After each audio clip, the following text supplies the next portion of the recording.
ग्रंथराज श्रीमद् भगवद गीता यथारूप अध्याय 2 गीता का सार श्लोक संख्या 6 सब लोग निकालिए। बोलिए। न चेतन विद्मः कतरन्नो गरीयो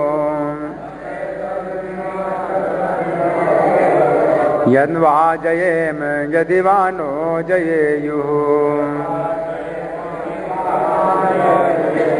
यानेव हत्वा न जिजीविषाम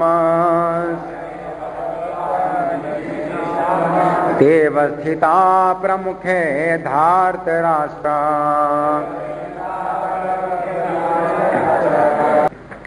श्लोक फिर से निकालिए, श्लोक समझेंगे। अर्जुन कह रहे हैं ना चा एतद विद्मः कतरन्नो गरीयो, और हम ये भी नहीं जानते हैं कि हमारे लिए क्या श्रेष्ठ है, श्रेयस्कर है। यद्वा जयम यदि वानो जय हो, हम उनको जीते हैं या वे हमको जीते हैं। अर्जुन के हाथ में दोनों हैं।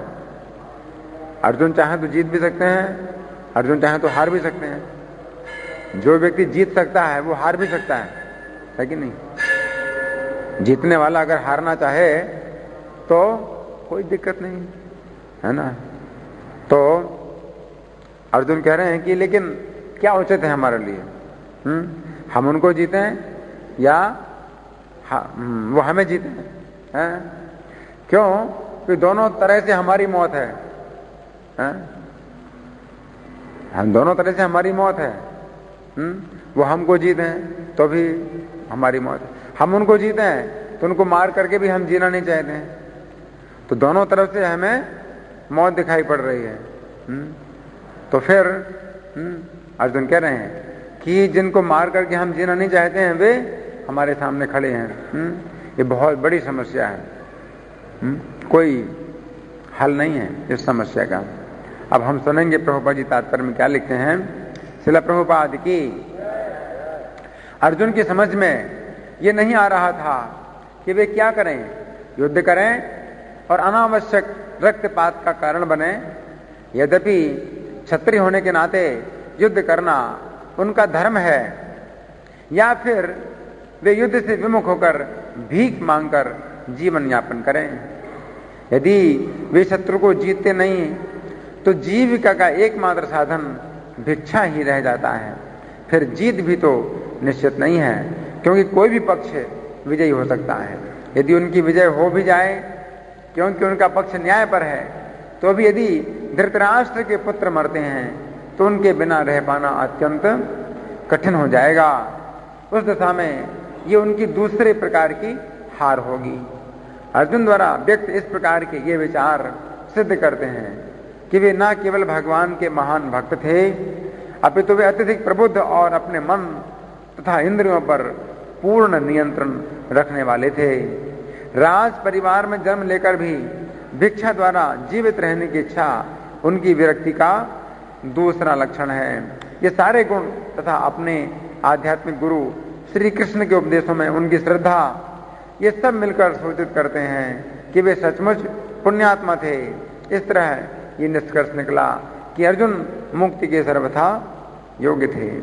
जब तक इंद्रियां संयमित ना हो, ज्ञान के पद तक उठ पाना कठिन है, और बिना ज्ञान तथा भक्ति के मुक्ति नहीं होती। अर्जुन अपने भौतिक गुणों के अतिरिक्त इन समस्त दैवी गुणों में भी दक्ष थे। तो यहाँ प्रभुपाद जी का तात्पर्य समाप्त हुआ। अब इस श्लोक पर जो मेरा लेख छपा था भगवत दर्शन में, भाग 46, इसको मैं पढ़ के सुना रहा हूँ, आप लोग ध्यान से सुने। इस श्लोक में अर्जुन पुनः श्री कृष्ण के समक्ष अपनी दुविधा प्रकट कर रहे हैं। यद्यपि पिछले श्लोक में उन्होंने युद्ध न करने के पक्ष में सबसे अधिक प्रबल तर्क ये दिया था कि भीष्म और द्रोण जैसे गुरुजनों की हत्या करने से अच्छा है कि वे भिक्षा द्वारा जीवन का निर्वाह करें। पिछले श्लोक में अर्जुन ने कहा था, परंतु फिर उनके मन में विचार आया कि हो सकता है कि इस युद्ध में इन गुरुजनों की हत्या ना करनी पड़े। हाँ, ये भी हो सकता है, क्योंकि यदि ये इस युद्ध में उत्साह नहीं दिखाएंगे तो वे धृतराष्ट्र के पुत्रों को मारकर राज्य प्राप्त कर लेंगे। बिल्कुल सही है ना। ये भी हो सकता है कि युद्ध में वो रहेंगे भी, और उनसे युद्ध में नहीं करना पड़ेगा और धृतराष्ट्र के पुत्रों को मार करके राज्य मिल जाएगा। वास्तव में यदि दुर्योधन भीष्म और द्रोण को बार बार इस बात का अवहेलना नहीं देता कि उनका स्नेह पांडवों के प्रति अधिक होने से वे युद्ध में अपना पराक्रम नहीं दिखा रहे हैं, तो भीष्म और द्रोण के सामने ही धृतराष्ट्र के पुत्र मारे जाते तथा पांडवों को संपूर्ण पृथ्वी का निष्कंटक राज्य भी मिल गया होता ना। ठीक है ना। अगर वो दुर्योधन भीष्म और द्रोण के पीछे नहीं पड़ता तो क्या होता, क्या होता? उनके सामने ही धृतराष्ट्र के पुत्र मारे जाते और भीष्म द्रोण नहीं मारे जाते। लेकिन दुर्योधन जो है पीछे पड़ गया भीष्म के और द्रोण के, है ना, तो फिर उनको मरना पड़ा। नहीं तो दुर्योधन मरता और भीष्म द्रोण उत्साह नहीं दिखलाते युद्ध में। मरे तो मरे अच्छा है, तो उनकी भी तो इच्छा थी कि ये मरे और पांडवों को राज्य मिले, लेकिन वो पीछे पड़ गया कि आप युद्ध नहीं कर रहे, आप युद्ध नहीं, उत्साह नहीं दिखला रहे, अपना पराक्रम नहीं दिखला रहे। इस प्रकार से जो है ना, तो अर्जुन ने ये सोचा कि ये संभावना है तो ठीक है, फिर ये समस्या नहीं है कि जो ना भीष्म द्रोण को मुझे मारना पड़ेगा या वो मरेंगे। इस प्रकार अर्जुन ने सोचा कि हो सकता है कि ये समस्या सुलझ जाए और उन्हें भीष्म तथा द्रोण को ना मारना पड़े। अब अर्जुन अपनी वही समस्या फिर से दोहरा रहे हैं कि धृतराष्ट्र के पुत्रों को मारकर उन्हें सुख नहीं मिलेगा। यहां पर अर्जुन कह रहे हैं कतरन्नो गरियो, अर्थात वे नहीं जानते कि उनके लिए क्या श्रेष्ठ है। क्योंकि अर्जुन के मन में यही जिज्ञासा है कि उनके जीवन में क्या महत्वपूर्ण है।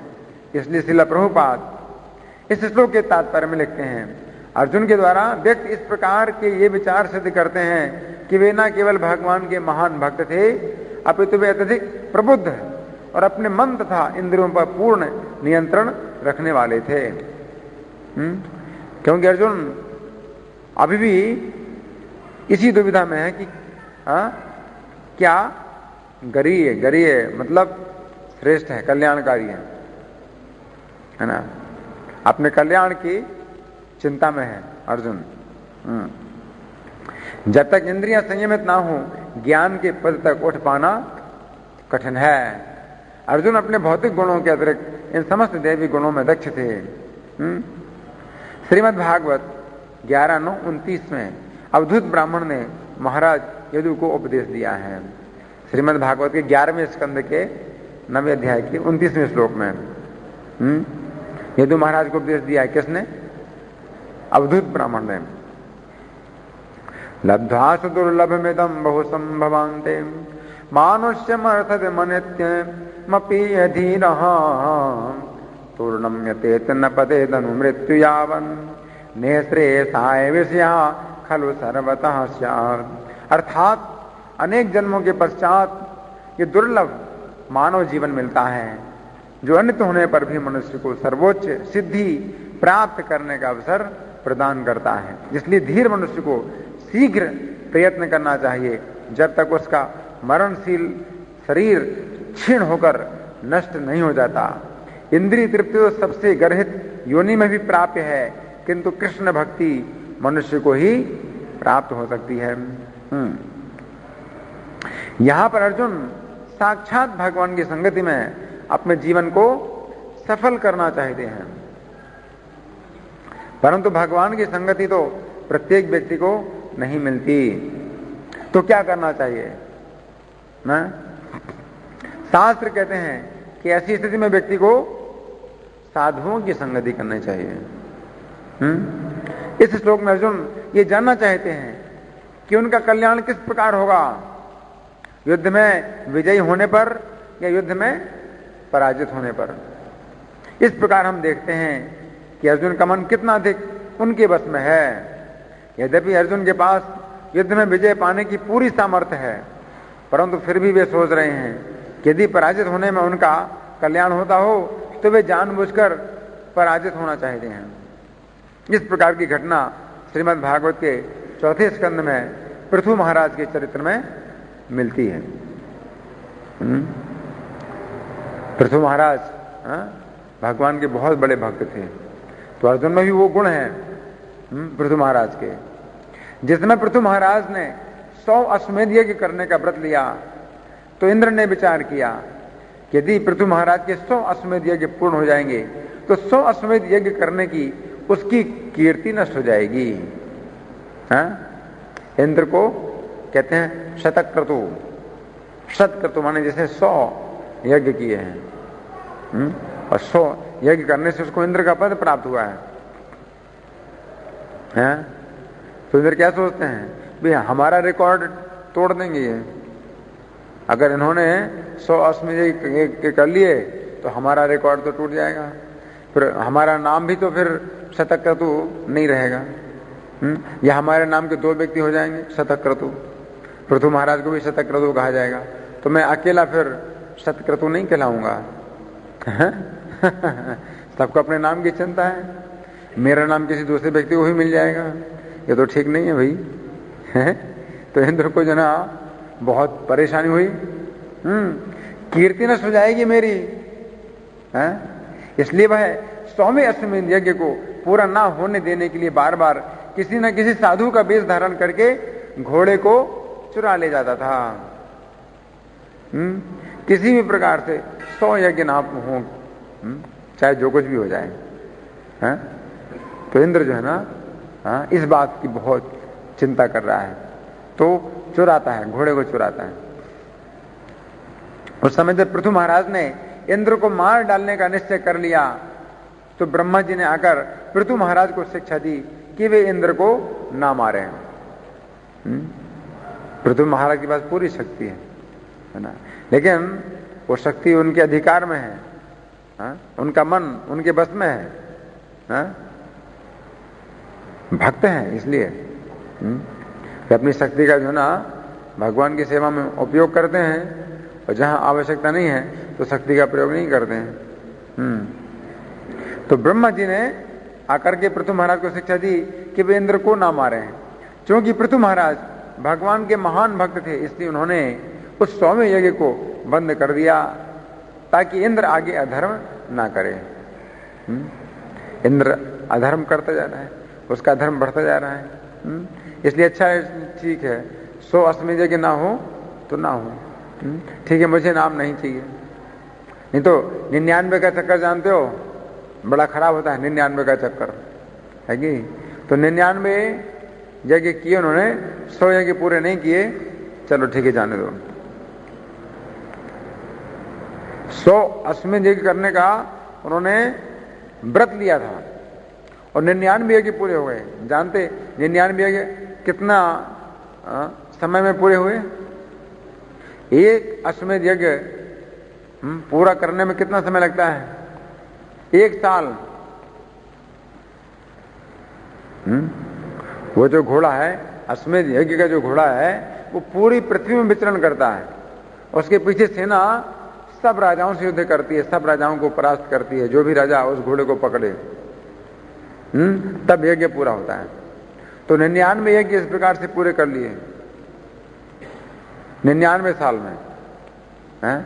और फिर भी 100वां यज्ञ भी पूरा हो गया। एक प्रकार घोड़ा 1 साल तक पूरे भूमंडल में विचरण करके वापस आ गया और अब केवल पूजा होनी थी।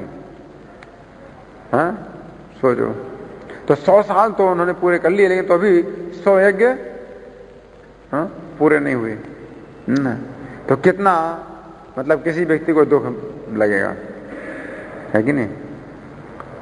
साल भर पढ़ाई करी और फिर जो है ना आखिर परीक्षा जो है ना नहीं दी, लेकिन परीक्षा में नहीं बैठे, और व्यक्ति साल भर पढ़ाई करे और टॉप आने वाला है और परीक्षा में नहीं बैठता है, तो कितना दुख होगा।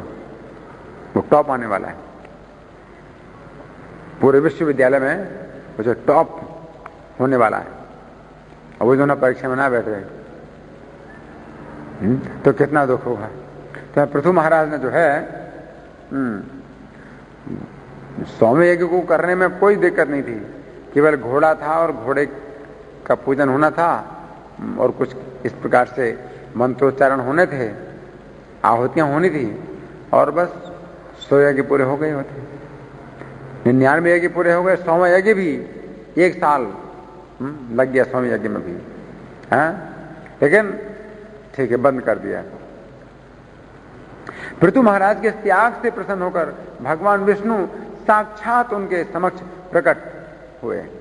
भगवान साक्षात प्रकट हो गए, इतना त्याग, साक्षात प्रकट हो गए भगवान और बोले, हे राजा पृथु, स्वर्ग के राजा इंद्र ने तुम्हारे 100 यज्ञों में विघ्न डाला है, अब वह मेरे साथ तुमसे क्षमा मांगने के लिए आया है।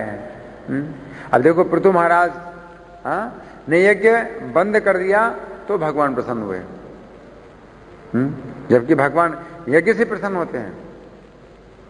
लेकिन एक ऐसी स्थिति जहां उन्होंने यज्ञ को छोड़ दिया तो भगवान प्रसन्न हुए, है ना,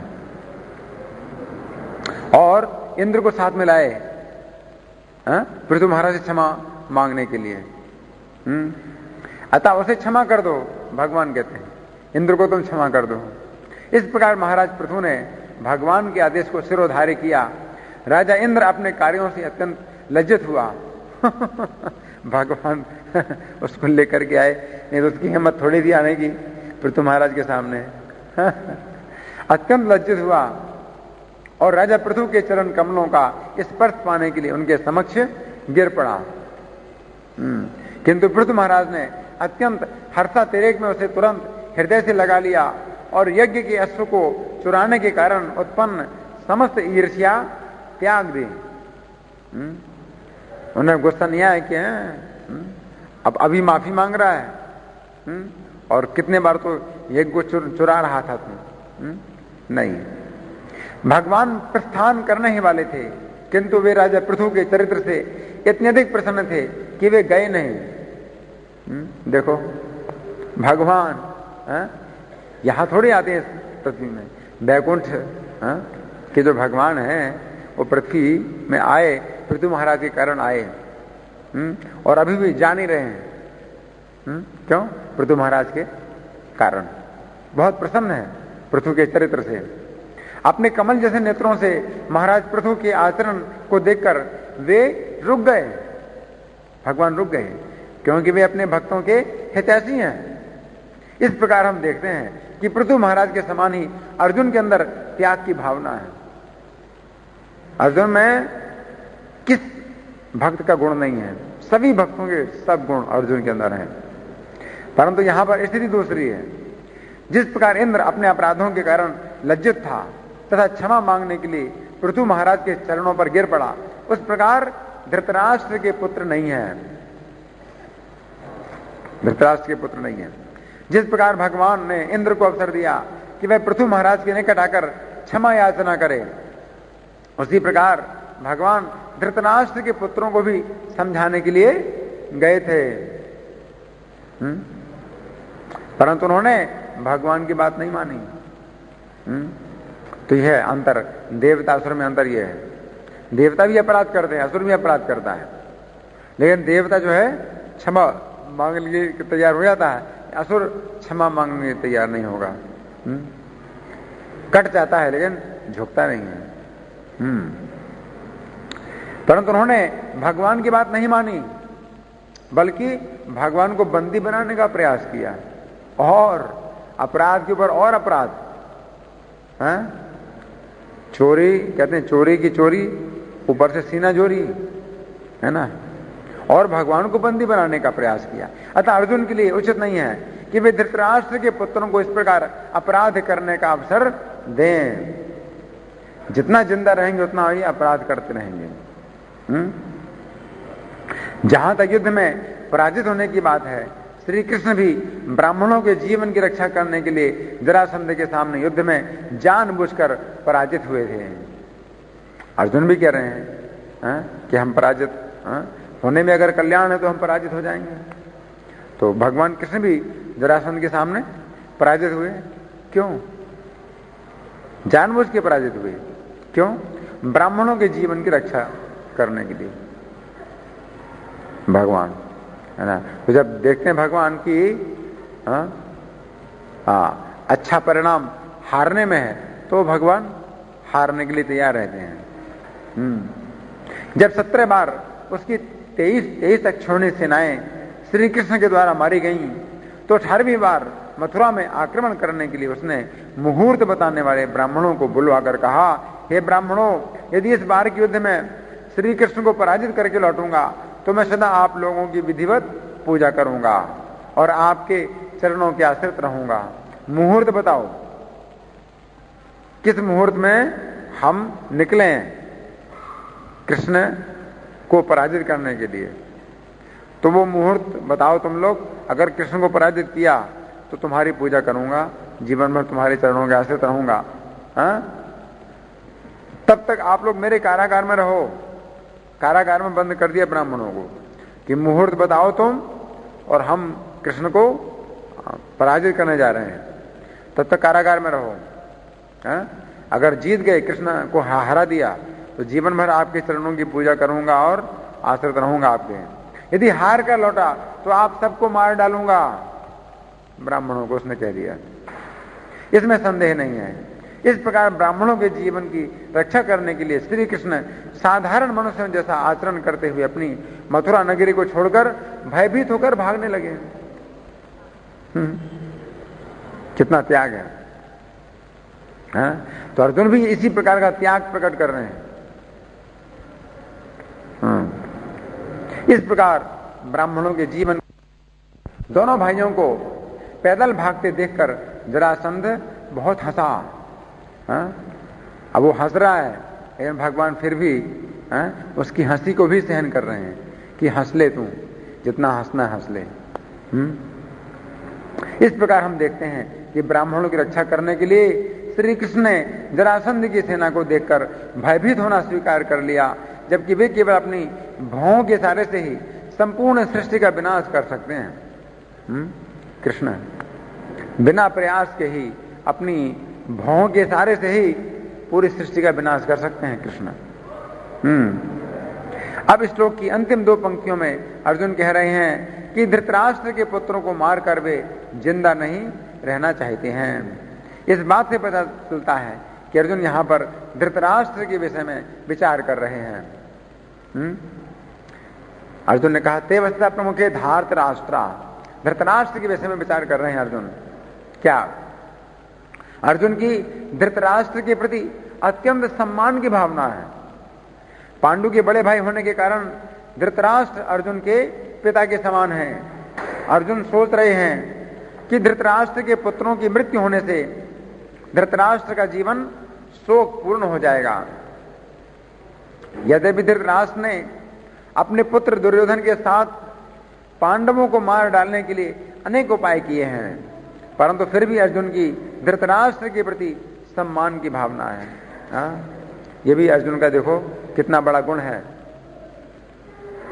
महाभारत के युद्ध में जब धृतराष्ट्र के मंत्री और पुत्र सभी मारे गए तथा पांडवों को अपने राज्य पर अधिकार प्राप्त हो गया, उस समय अर्जुन अपने भाइयों सहित धृतराष्ट्र के प्रति अत्यंत सम्मान का व्यवहार करते थे। इस संबंध में हम महाभारत की कुछ घटनाओं का वर्णन करेंगे। 5 पांडव राज्य पाने के अनंतर राजा धृतराष्ट्र को ही आगे रखकर 15 वर्षों तक पृथ्वी का राज्य शासन करते रहे। कितने साल तक किया? 15 साल तक धृतराष्ट्र को ही आगे रख करके। पांडव प्रतिदिन जब धृतराष्ट्र के चरणों में प्रणाम करते थे तो धृतराष्ट्र स्नेहवश पांडवों का मस्तक सूंघकर उन्हें जाने की आज्ञा देते थे। धृतराष्ट्र को भी बहुत प्रसन्नता होती थी। राजा युधिष्ठिर बहुमूल्य सैया, वस्त्र, आभूषण तथा राजा के उपभोग में आने योग्य सब प्रकार के उत्तम पदार्थ एवं अनेकानेक भक्ष्य भोज्य पदार्थ धृतराष्ट्र को अर्पण किया करते थे। महातेजस्वी युधिष्ठिर विहार और यात्रा के अवसरों पर राजा धृतराष्ट्र को समस्त मनोवांछित वस्तुओं की सुविधा देते थे। पांडवगण ऐसा बर्ताव करते थे जिससे अपने पुत्रों से बिछड़े हुए राजा धृतराष्ट्र को किंचन मात्र भी दुख ना प्राप्त हो।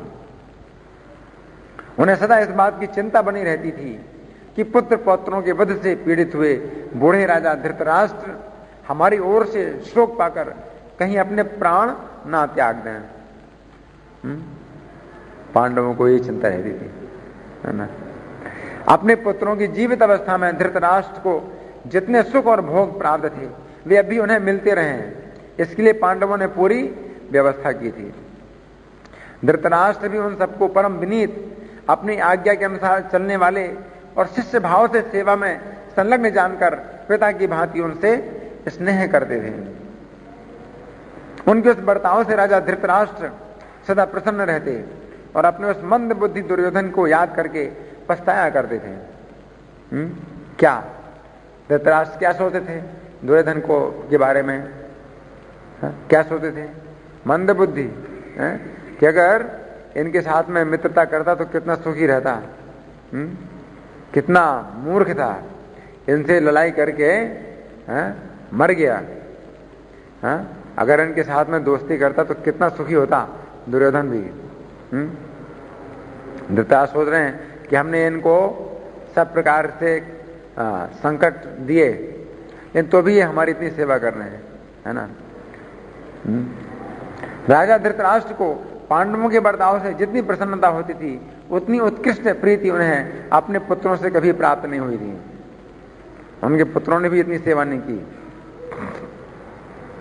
इस प्रकार 15 वर्ष बीतने पर धृतराष्ट्र की वन में जाकर तपस्या करने की इच्छा हुई तो उन्होंने सभी को बुलाकर कहा, आप लोगों को यह मालूम ही है कि कौरव वंश का विनाश किस प्रकार हुआ है।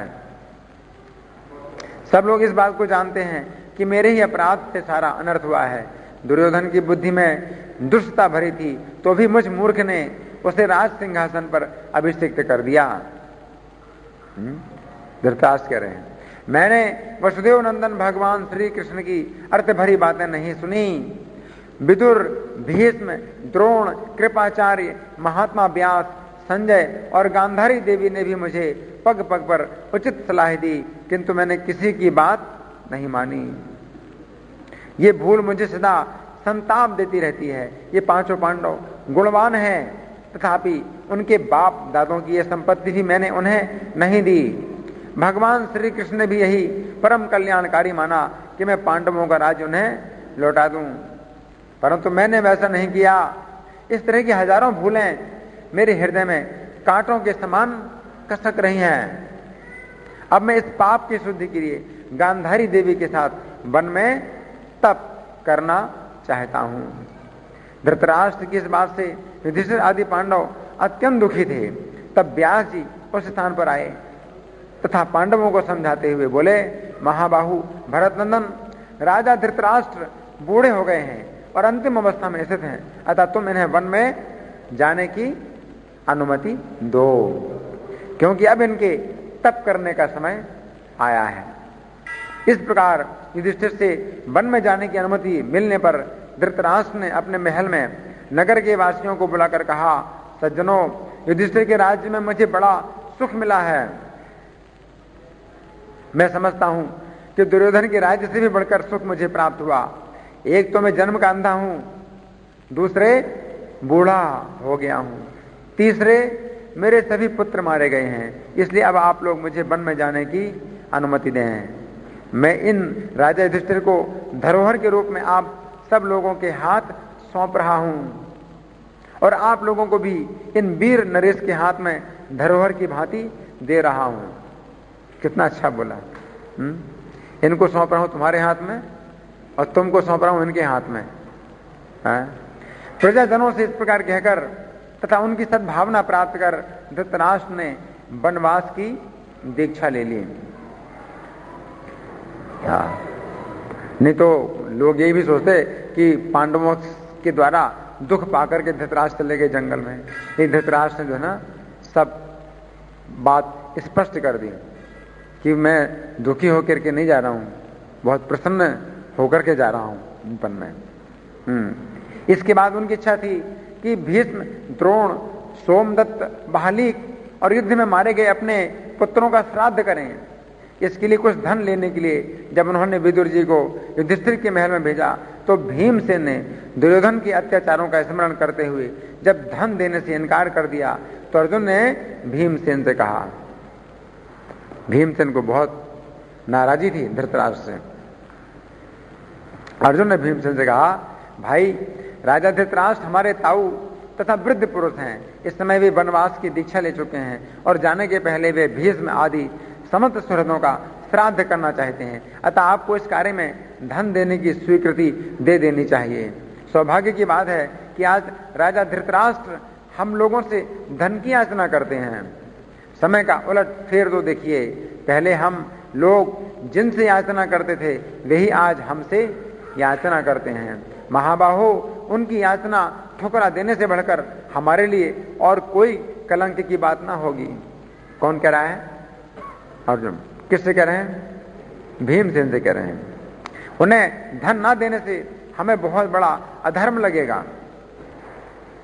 ऐसी बातें कहते हुए अर्जुन की युधिष्ठिर ने बहुत प्रशंसा की। युधिष्ठिर बहुत प्रसन्न हुए अर्जुन ने ऐसी बात कही तो, परंतु भीमसेन ने कुपित होकर कहा, अर्जुन तुम वह पुराना बैर, वो 12 वर्षों का वनवास और द्रौपदी के शोक को बढ़ाने वाला 1 वर्ष का गहन अज्ञातवास कैसे भूल गए? भीमसेन कहते हैं, उन दिनों धृतराष्ट्र का हमारे प्रति स्नेह कहां चला गया था, जब तुम सब लोग 13 वर्षों तक वन में जंगली फल मूल खाकर किसी तरह जी रहे थे। उन दिनों ये ताऊ जी पिता के भाव से तुम्हारी ओर नहीं देखते थे। पार्थ, क्या तुम उस बात को भूल गए जब ये दुर्बुद्धि धृतराष्ट्र जुआ आरंभ कराकर विदुर जी से बार बार पूछता था कि इस दांव में हम लोगों ने क्या जीता है? इसी ने जुआ कराया, जुआ खिलवाया। भीमसेन की इस बात पर अर्जुन ने उत्तर दिया, तात आप मेरे बड़े भाई हैं, अतः आपके सामने मैं इसके सिवा और क्या कह सकता हूं कि राजर्षि धृतराष्ट्र सर्वथा आदर के योग्य हैं। अर्जुन ने कहा कि और तो मैं कुछ नहीं जवाब दे पाऊंगा, इनका आदर सम्मान करना चाहिए। अर्जुन ने कहा। इसके बाद विदुर जी ने धृतराष्ट्र के पास जाकर संदेश दिया, महातेजस्वी अर्जुन आपको अपना संपूर्ण घर सौंपते हैं। उनके घर में जो कुछ धन है उसे और अपने प्राणों को भी वे आपकी सेवा में समर्पित करने को तैयार हैं। कौन? विदुर जी कह रहे हैं धृतराष्ट्र से कि हाँ, अर्जुन के बारे में कह रहे हैं। आपके पुत्र धर्मराज युधिष्ठिर अपना राज्य, प्राण, धन और जो कुछ उनके पास है सब आपको देने के लिए सब कुछ आपको देने के लिए तैयार हैं। परंतु भीमसेन ने पहले के समस्त क्लेशों का स्मरण करके लंबी सांस खींचते हुए बड़ी कठिनाई से धन देने की अनुमति दी है। भीमसेन धर्मशील राजा युधिष्ठिर तथा अर्जुन ने भी भीमसेन को समझाकर उनके हृदय में भी आपके प्रति सद्भावना उत्पन्न कर दी है। युधिष्ठिर अर्जुन दोनों ने मिलकर के भीमसेन को समझा दिया है। भीमसेन के कटु बर्ताव के लिए युधिष्ठिर और अर्जुन दोनों आपसे बार बार क्षमा याचना करते हैं। आप जितना धन दान करना चाहें करें। इस प्रकार हम देखते हैं कि यहाँ अर्जुन के अंदर त्याग और सहानुभूति की भावना प्रकट हो रही है। उनका त्याग ये है कि उनके अंदर विजय प्राप्त करने की समर्थ होते हुए भी वे जानबूझकर पराजित होना चाहते हैं, तथा सहानुभूति ये है कि वे धृतराष्ट्र के पुत्रों की हत्या करके धृतराष्ट्र को दुखी नहीं देखना चाहते हैं। परंतु इस प्रकार के त्याग की भगवान प्रशंसा नहीं करते हैं। क्या समझे? हम लोग तो सोचते हैं भाई बहुत अच्छे विचार हैं, लेकिन भगवान प्रशंसा नहीं करते अर्जुन के इन विचारों की। गीता के 18वें अध्याय की श्लोक संख्या 7, 8 और 9 में वे कहते हैं, निर्दिष्ट कर्तव्यों को कभी नहीं त्यागना चाहिए। यदि कोई मोहवश अपने नियत कर्मों का परित्याग कर देता है तो ऐसे त्याग को तामसी कहा जाता है। जो व्यक्ति नियत कर्मों को कष्टप्रद समझकर या शारीरिक क्लेश के भय से त्याग देता है उसके लिए कहा जाता है कि उसने यह त्याग रजोगुण में किया है। ऐसा करने से कभी त्याग का उच्च फल प्राप्त नहीं होता। हे अर्जुन, जब मनुष्य नियत कर्तव्य को करनीय मानकर करता है और समस्त भौतिक संगति तथा फल की आसक्ति को त्याग देता है तो उसका त्याग सात्विक माना जाता है। गीता के उपदेश के अंत में अर्जुन ने समझा कि जब तक त्याग और सहानुभूति के केंद्र श्री कृष्ण नहीं होते तब तक व्यक्ति रजोगुण और तमोगुण से ही बंधा रहता है। अतः दिव्य स्तर पर कार्य करने के लिए यह आवश्यक है कि श्री कृष्ण के प्रति ही अपनी त्याग और सहानुभूति की भावनाएं केंद्रित की जाएं। हरे कृष्णा। तो ये मैंने लेख पढ़ के सुनाया है। अब किसी का कोई प्रश्न है या कोई चर्चा? इनका प्रश्न है कि इंद्र जैसे ईर्ष्या कर रहा है पृथु महाराज से कि उनके 100 यज्ञ पूरे ना हों और इसलिए वो घोड़े को चुरा रहा है, विघ्न डाल रहा है। तो अगर कोई बड़े बड़े जो राजनेता हैं वो भी इसी प्रकार से करते हैं, एक दूसरे को आगे नहीं बढ़ने देना चाहते हैं और फिर इस प्रकार से चाल चलते हैं, तरह तरह की गंदी चालें चलते हैं, तो फिर उनको हम क्यों गलत कहते हैं, जबकि शास्त्र में ये बातें सब लिखी हुई हैं। हाँ, लेकिन इसमें एक बात समझना चाहिए कि इंद्र जो चालें चल रहे हैं तो वो इतनी ज्यादा गलत नहीं है। जो चालें आजकल के लोग चलते हैं तो क्या करते हैं, किसी को मरवा डालते हैं। इंद्र तो घोड़े को चुरा रहा था, किसी प्रकार से यज्ञ पूरा ना हो, आप समझे ना।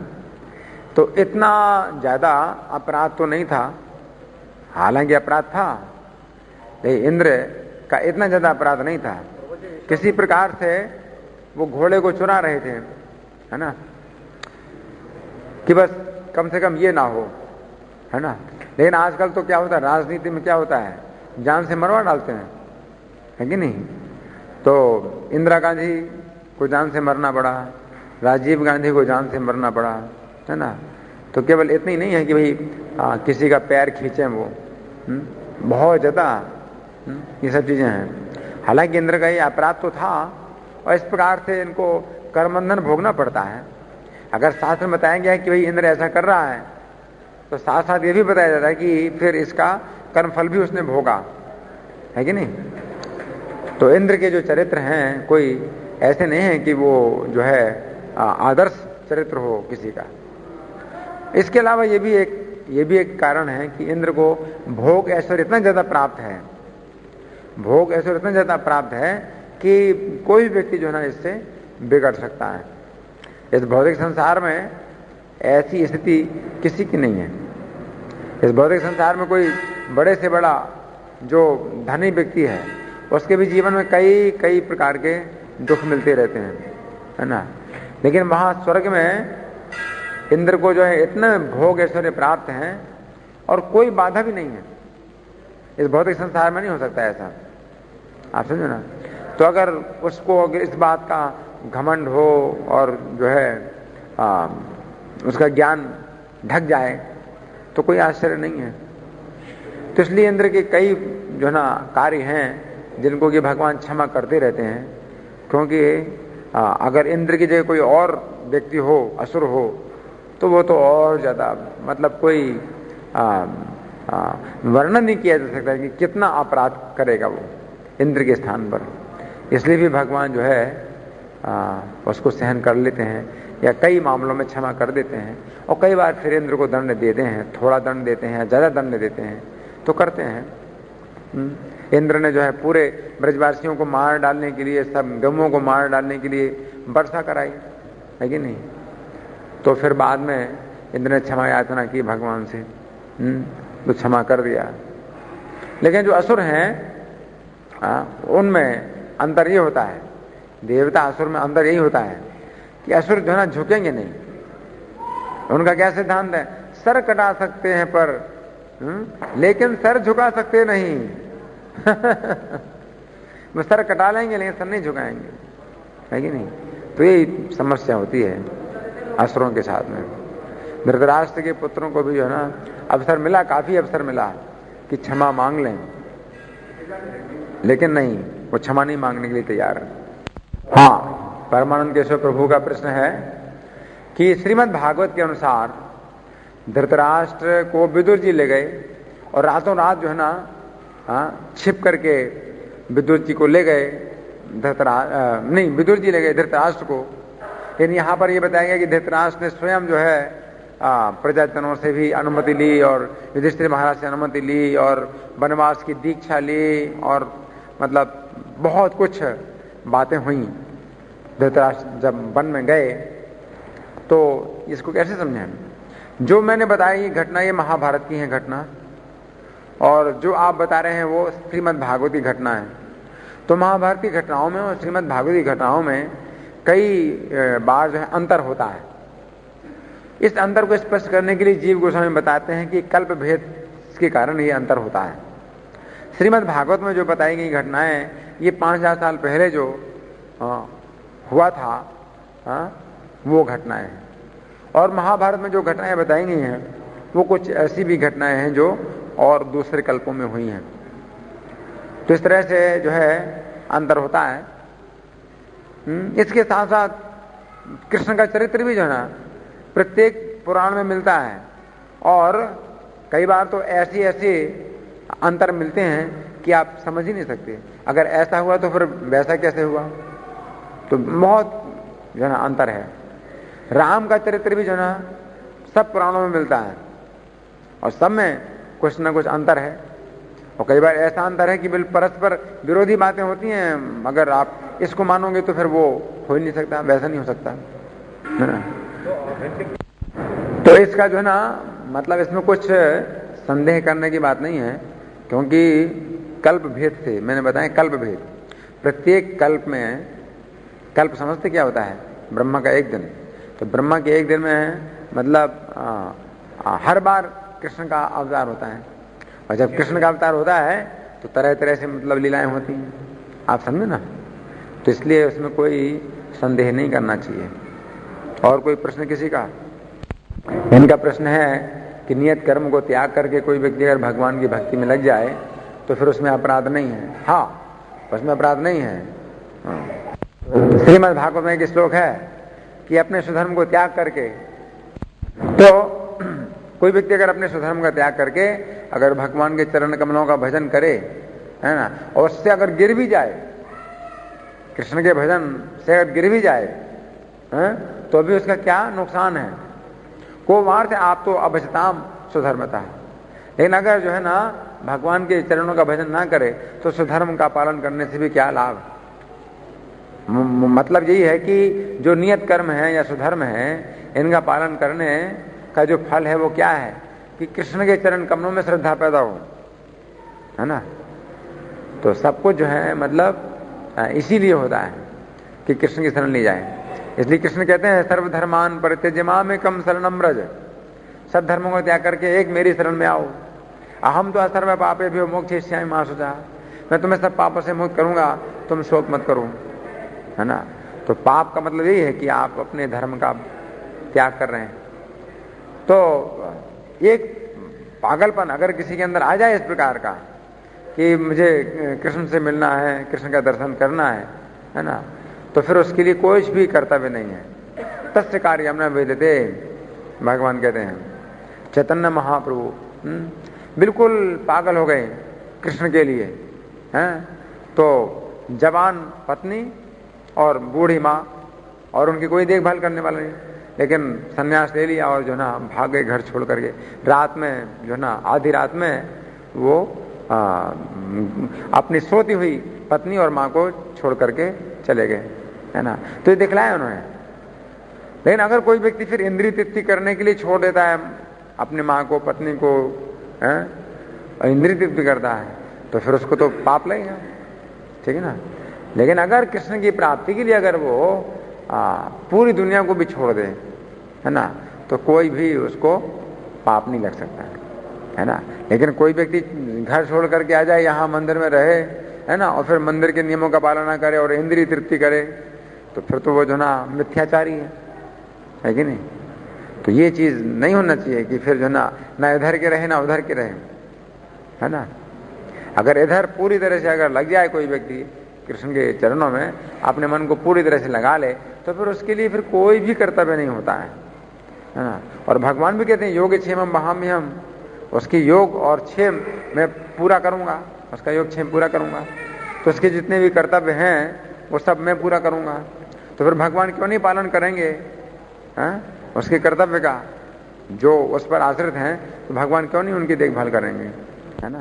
तो इनका प्रश्न है कि प्रबोधिनी पुस्तक में लिखा है कि भगवान की शरण लेकर के तुच्छ स्त्रियां भी परम गति प्राप्त कर सकती हैं, तो क्या स्त्रियां तुच्छ होती हैं? हाँ, स्त्रियों में ये माना गया है कि कुछ ऐसे दुष्कर्म हैं जिनके कारण उन्हें स्वतंत्र रूप से कार्य करने में बाधाएं होती हैं, जबकि पुरुष स्वतंत्र होते हैं। तो भगवान की शरण लेकर कोई भी जीव परम गति प्राप्त कर सकता है, तो फिर ब्राह्मण और क्षत्रियों को परम गति मिले तो क्या कहना? तो स्त्रियों को पापयोनि नहीं कहा जाता है, परंतु पुरुषों की तुलना में उनके पास कम स्वतंत्रता तथा कार्य करने की क्षमता भी कम होती है। पुरुषों की तुलना में स्त्रियों को कई प्रकार की असुविधाएं होती हैं कि वे जो है साधु संग नहीं कर सकती हैं हमेशा। वो जो है ना, जैसे पुरुषों के पास स्वतंत्रता होती है उतनी स्वतंत्रता उनके पास नहीं है, उतनी सुविधाएं उनके पास नहीं है। तो इस दृष्टि से जो ना मतलब स्त्रियों को जो है मतलब ये माना गया है कि उनके पास इतने अवसर नहीं है ना? लेकिन फिर भी भगवान की शरण ले सकती है और भगवान किसी भी स्त्री को शरण दे सकते हैं। तो भगवान ने कहा है कि अगर आश्रय ले कोई स्त्री भी और जो है ना पाप योनि। इनका प्रश्न की चैतन्य महाप्रभु का शिक्षामृत में लिखा है कि कृष्ण का आकर्षण स्त्रियों के प्रति ज्यादा होता है और ज्यादा कृपा करते हैं स्त्रियों के प्रति। नहीं, वो दिखा देना क्या लिखा है ऐसा मतलब नहीं है। भगवान तो कहते हैं समोहम सर्वभूतेषु न मे द्वेष्योस्ति न प्रिया। भगवान के लिए स्त्री और पुरुष के में कोई अंतर नहीं है।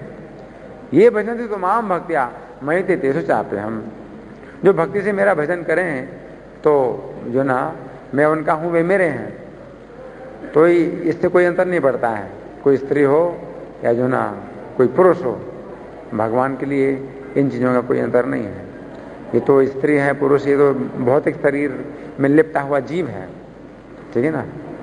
तो ये तो जो है भगवान अवसर देते हैं किसी को भी, जो भी कृष्ण के चरणों में आना चाहता है तो कृष्ण उसको अवसर देते हैं। लेकिन हाँ, अगर असहाय है, कोई भी जीव अगर असहाय है, दीन है, तो भगवान को दीन बंधु कहा गया है ना? तो स्त्री भी जो है ना अगर दीनता से असहाय अवस्था में अगर भगवान को याद करती है तो भगवान उसको सहारा देंगे।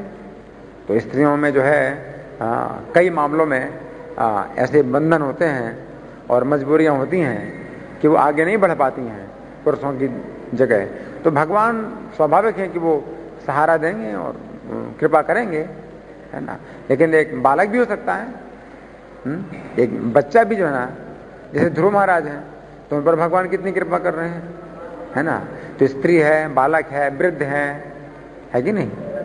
तो इन पर भगवान दया करते हैं। यहां तक कि पशु पक्षियों के ऊपर भी दया करते हैं भगवान। क्यों? गजेंद्र एक हाथी था, है कि नहीं? तो वो भी अपनी मजबूरी में भगवान को याद कर रहा है तो भगवान उस पर भी कृपा कर रहे हैं, है ना? तो भगवान तो जो है ना सबके पिता हैं, पिताहम। भगवान कहते हैं ना कि सर्व जगतो माता धाता पितामह, है ना? पिताहम से जगतो माता धाता पितामह। इस जगत के पिता मैं हूं इस जगत का। तो भगवान जब पिता है तो वो जो है स्वाभाविक है उनमें दया। लेकिन जब दीन हो कोई व्यक्ति, दीनता से भगवान को याद करे। लेकिन हाँ, पुरुषों में जो है ज्यादा अभिमान देखा जाता है क्योंकि उनके पास शक्तियां होती हैं, कई प्रकार के साधन होते हैं, है ना? तो धन का बल होता है और जो है अपने शरीर का बल होता है। मैं ये कर सकता हूं, मैं वो कर सकता हूं, तो फिर भगवान दूर हो जाते हैं उससे, है कि नहीं? लेकिन फिर स्त्रियों में भी कई प्रकार की स्त्रियां होती हैं। कोई बहुत जो है ना दुष्ट स्वभाव की होती हैं, ऐसी बात नहीं है। इसलिए गीता में भगवान ने दैवी संपत्ति आसुरी संपत्ति का विभाजन किया है ना? तो वो स्त्री में भी हो सकता है आसुरी भाव और पुरुषों में भी आसुरी भाव हो सकता है। दैवी स्वभाव और आसुरी स्वभाव का भगवान ने वर्णन किया है और कहा दैवी संपत्ति में मोक्षाय निबंध है आसुरी मता। जो दैवी संपत्ति है वो बंधनकारी है, नहीं, दैवी संपत्ति में मोक्ष है। दैवी संपत्ति बंधन से छुड़ाती है और आसुरी संपत्ति बंधनकारी होती है ना। तो द्रौपदी हैं और 5 पांडव हैं, भगवान बराबर कृपा करते हैं, कोई अंतर नहीं है ना। अर्जुन जब कष्ट में होते हैं तो भगवान अर्जुन की भी सहायता करते हैं, द्रौपदी कष्ट में होती है तो भगवान द्रौपदी की भी सहायता करते हैं, है ना। भगवान जो है निर्बल के जो है बल है, निर्धन के धन। नमो अकिंचन वित्ताय, अकिंचन वित्त, जिसको किसी चीज का घमंड नहीं है कि मेरे पास धन है, मेरे पास बल है, तो वो भगवान को जो है प्राप्त कर सकता है। और कोई प्रश्न किसी का? इनका प्रश्न की चैतन्य शिक्षा में मिला है, में लिखा है कि राधा की संपत्ति कृष्ण है। तो कृष्ण राधा की संपत्ति क्यों है? राधा रानी भगवान की आह्लादनी शक्ति है, प्लेजर पोटेंसी, भगवान को जो है आनंद देने के ही लिए राधा रानी है। तो राधा रानी क्योंकि भगवान को आनंद देने के पूर्ण रूप से समर्पित हैं, कृष्ण के आनंद में, इसलिए भगवान कृष्ण भी समर्पित हैं। ये था माम प्रपद्यन्ते तान तथैव भजामि हम, जो जिस प्रकार से मेरे शरण में आते हैं मैं उनका उसी प्रकार से भजन करता हूं, है कि नहीं। तो राधा रानी में जो भाव है, जिस प्रकार से, वो राधा रानी के पास ही है और किसी के पास नहीं है। राधा रानी के भाव को समझने के भगवान स्वयं भी चैतन्य महाप्रभु का रूप धारण करते हैं, है ना। तो भगवान भी नहीं समझ सकते राधा रानी के भाव को, इसलिए उन्हें खुद चैतन्य महाप्रभु बनना पड़ता है राधा रानी के भाव को जानने के लिए, देखने के लिए, है ना। तो आप सोचिए कि राधा रानी का कैसा ऊंचा भाव है, ठीक है ना। धन्यवाद। ग्रंथराज श्रीमद् भगवद गीता के, जगत गुरु श्रीला प्रभुपाद के, श्री राधा पार्थार्थी ललिता विशाखा के, श्री श्री गौंडताय भगवान के, श्री श्री सीताराम लक्ष्मण हनुमान की। हरे कृष्णा।